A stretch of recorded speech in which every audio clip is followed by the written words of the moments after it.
The House Minority Whip Steny Hoyer, the Democrat from Maryland. Congressman, thanks very much for coming in. Glad to be with you, Wolf. Let's talk about this Russian plan to destroy Syria's chemical weapons. I assume you think this is all positive, that potentially it could bear fruit. Is that right? Well, certainly I think it's a very positive possibility, and if it bears fruit, it's going to be a very good resolution of this issue. As you said earlier, talking to Fareed, not just the deterring, but the removal of chemical weapons and the inability to use them at all. That's a very positive prospect. Let's hope it's real, and that's what, of course, Secretary Kerry is now trying to determine.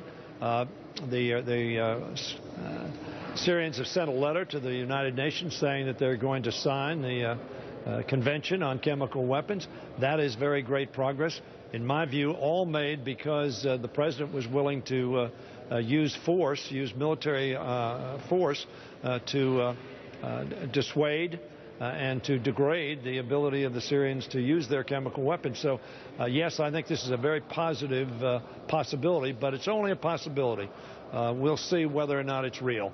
As Reagan said, you got to trust, but verify, and we're in the process of verifying at this point in time.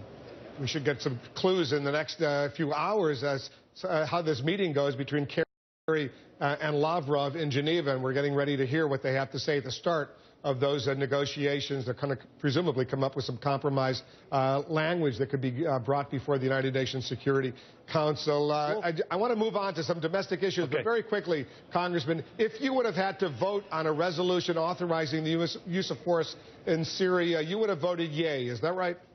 That's correct. I believe that it was necessary to give the president the authority to act. First of all, I think it was warranted because of the use of these weapons, which for a century now have been weapons which the international community said must not be used because of their terrible, terrible aspects and indiscriminate impact on people and children and families unrelated to any kind of warfare. As a result, I think the president took the right action, and I'm pleased to see that it's had a very positive result so far. Clearly, the Russians would never have interceded in this way. The Syrians would never have responded with respect to the Chemical Convention on Warfare, but for the president's willingness to act. You know, at the end of this month, the federal government runs out of money. You got to pass what's called this continuing resolution to keep the government running. Otherwise, there's going to be a government shutdown. We all remember in the 90s what happened twice on those occasions. A lot of Republicans in the House, they say they're ready to authorize, to completely fund the government, but they don't want to fund Obamacare, the law, the health care law. In order to keep the government running and have no government shutdown, are you ready to accept that condition? No. You know, this obsessive focus on the repeal of the Affordable Care Act and taking that hostage to fiscal responsibility is simply unacceptable. The president has no intention of doing that, and very frankly, all of the reasonable Republicans that I talk to know that it's a non-starter. John Boehner and Eric Cantor know it's a non-starter. They talk about it, but they tried to set up a procedure where they would make their point for the 41st time that they want to see the Affordable Care Act repealed, and then go on with a CR, with a continuing resolution, which would in fact be supportable by the United States Senate.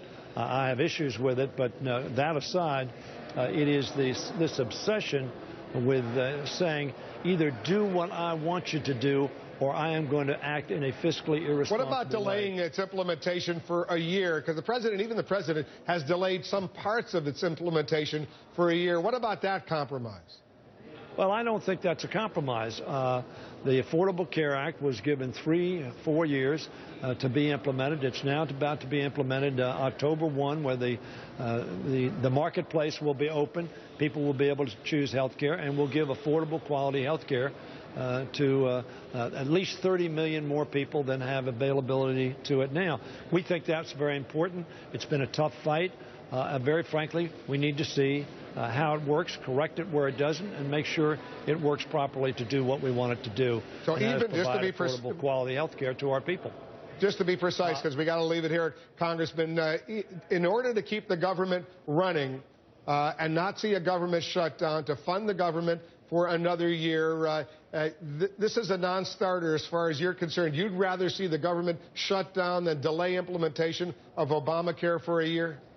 Nobody wants to see the government shut down, Wolf, and nobody ought to put it in that context. We had an election in 2012, just a few months ago, and in that election, the Affordable Health Care Act was a major issue.